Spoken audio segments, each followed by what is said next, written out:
بسم اللہ الرحمن الرحیم الف لام میم تنزیل الكتاب لا ریب فیہ من رب العالمین ام یقولون افتراہ بل هو الحق من ربك لتنذر قوما ما أتاهم من نذير من قبلك لعلهم يهتدون الله الذي خلق السماوات والأرض وما بينهما في 6 أيام ثم استوى على العرش ما لكم من دونه من ولي ولا شفيع أفلا تتذكرون يدبر الأمر من السماء إلى الأرض ثم يعرج إليه في يوم كان مقداره 1000 سنة مما تعدون ذلك عالم الغيب والشهادة العزيز الرحيم الذي أحسن كل شيء خلقه وبدأ خلق الإنسان من طين ثم جعل نسله من سلالة من ماء مهين ثم سواه ونفخ فيه من روحه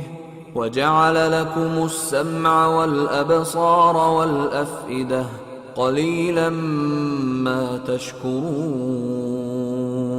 وقالوا أإذا ضللنا في الأرض أإنا لفي خلق جديد بل هم بلقاء ربهم كافرون قل يتوفاكم ملك الموت الذي وكل بكم ثم إلى ربكم ترجعون شروع اللہ کا نام لے کر جو بڑا مہربان نہایت رحم والا ہے۔ الف لام میم۔ اس میں کچھ شک نہیں کہ اس کتاب کا نازل کیا جانا تمام جہانوں کے پروردگار کی طرف سے ہے۔ کیا یہ لوگ یہ کہتے ہیں کہ پیغمبر نے اس کو از خود بنا لیا ہے؟ نہیں، بلکہ وہ تمہارے پروردگار کی طرف سے برحق ہے تاکہ تم ان لوگوں کو ہدایت کرو جن کے پاس تم سے پہلے کوئی ہدایت کرنے والا نہیں آیا، تاکہ یہ رستے پر چلیں۔ اللہ ہی تو ہے جس نے آسمانوں اور زمین کو اور جو چیزیں ان دونوں میں ہیں سب کو 6 دن میں پیدا کیا، پھر عرش پر جلوہ افروز ہوا۔ اس کے سوا تمہارا نہ کوئی دوست ہے اور نہ سفارش کرنے والا۔ کیا تم نصیحت حاصل نہیں کرتے؟ وہی آسمان سے زمین تک کے ہر کام کا انتظام کرتا ہے، پھر ہر کام ایک روز جس کی مقدار تمہارے شمار کے مطابق 1000 برس ہوگی اس کی طرف رجوع کرے گا۔ اسی شان کا ہے وہ خالق جو پوشیدہ اور ظاہر کا جاننے والا ہے، غالب ہے، بڑا مہربان ہے۔ وہی جس نے ہر چیز کو بہت اچھی طرح بنایا، یعنی اس کو پیدا کیا اور انسان کی پیدائش کو مٹی سے شروع کیا، پھر اس کی نسل ایک قسم کے خلاصے سے یعنی حقیر پانی سے بنائی، پھر اس کو درست کیا، پھر اس میں اپنی طرف سے روح پھونکی اور تمہارے کان اور آنکھیں اور دل بنائے، مگر تم بہت کم شکر کرتے ہو۔ اور کہنے لگے کہ جب ہم زمین میں ملیا میٹ ہو جائیں گے تو کیا اثر نو پیدا ہوں گے؟ حقیقت یہ ہے کہ یہ لوگ اپنے پروردگار کے سامنے جانے ہی کے قائل نہیں۔